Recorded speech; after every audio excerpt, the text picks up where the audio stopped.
Shalom, selamat datang di Renungan Harian Suara Kebenaran.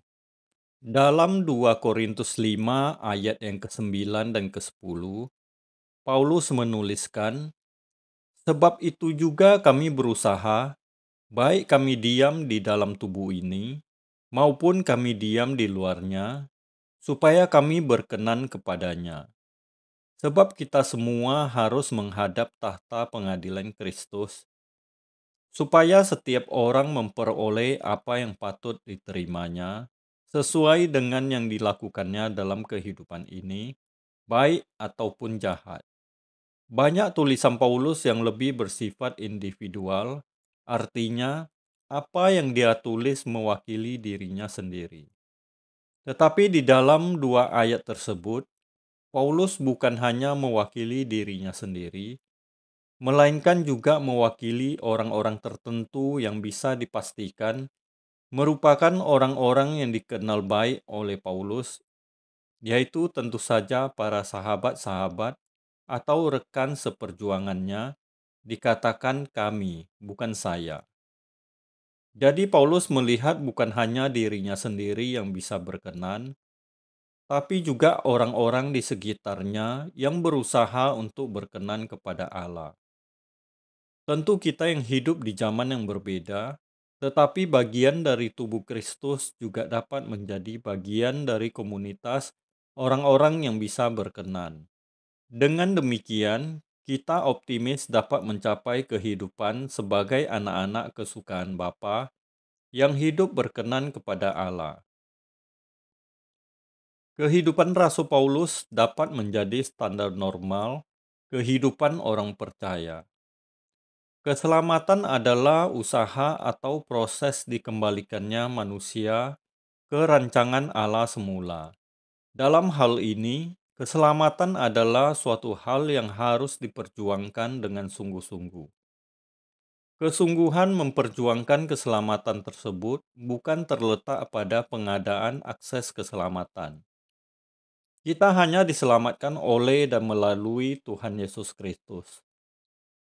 Kebaikan sebesar apapun tidak dapat menyelamatkan manusia tanpa kurban Yesus di kayu salib.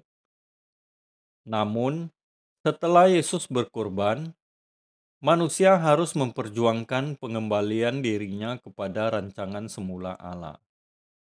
Karakter yang semakin diubahkan menuju keserupaan dengan Kristus adalah pengembalian manusia kepada rancangan semula.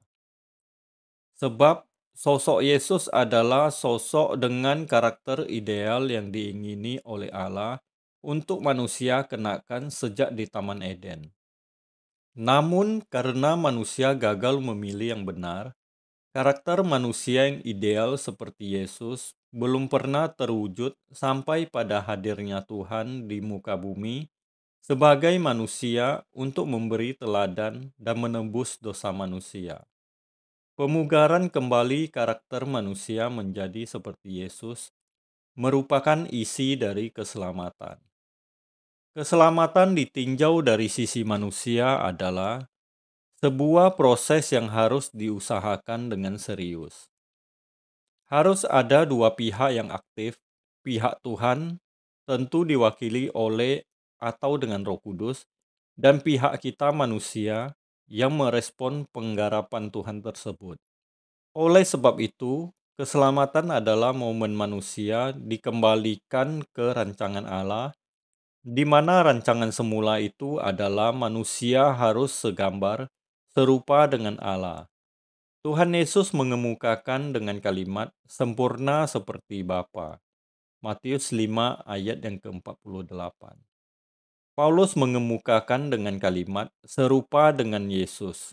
Roma 8 ayat yang ke-29. Petrus menulis agar kita kudus seperti Bapa yang juga kudus. Juga di dalam teks lain dikatakan, hidup tidak bercacat, tidak bercela. 1 Petrus 1 ayat yang ke-15. Kita harus yakin bahwa hal ini bisa dicapai. Sebab Tuhan tidak akan memberi perintah yang tidak dapat kita lakukan. Kalau orang memandang bahwa hidup suci berkenan kepada Allah atau menjadi anak kesukaan Allah adalah sesuatu yang tidak bisa dicapai, berarti memandang atau menuduh Allah sebagai pembohong.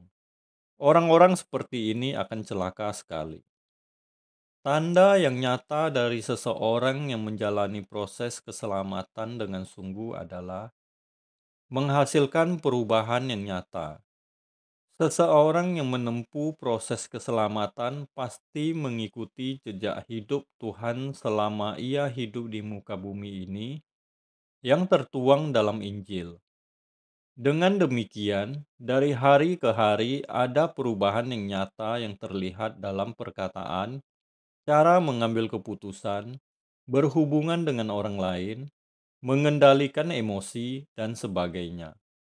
Seseorang yang mengikuti jejak Tuhan dengan sungguh pasti akan memberi perubahan nyata pada hal-hal yang terlihat sampai yang tidak terlihat dalam hatinya. Tidak ada seorang pun yang dapat mengetahui apakah seseorang sungguh-sungguh mengikuti jejak Tuhan. Hanya Tuhan dan orang itu sendiri yang dapat mengetahui apakah ia menaruh kesungguhan mengikut jejak Tuhan. Namun, tidak dapat dibantah, perlahan-lahan perubahan hidup dapat dicium atau diendus oleh setiap orang yang bersentuhan dengannya. Meskipun dapat dimanipulasi, namun mungkin selamanya seseorang dapat berpura-pura berubah. Kesungguhan setiap orang dapat dirasakan seiring dengan berjalannya waktu. Lebih dari itu, jika seseorang sungguh mengikuti jejak Tuhan dan berurusan dengannya secara pribadi, tentu ia dapat merasakan Tuhan secara nyata.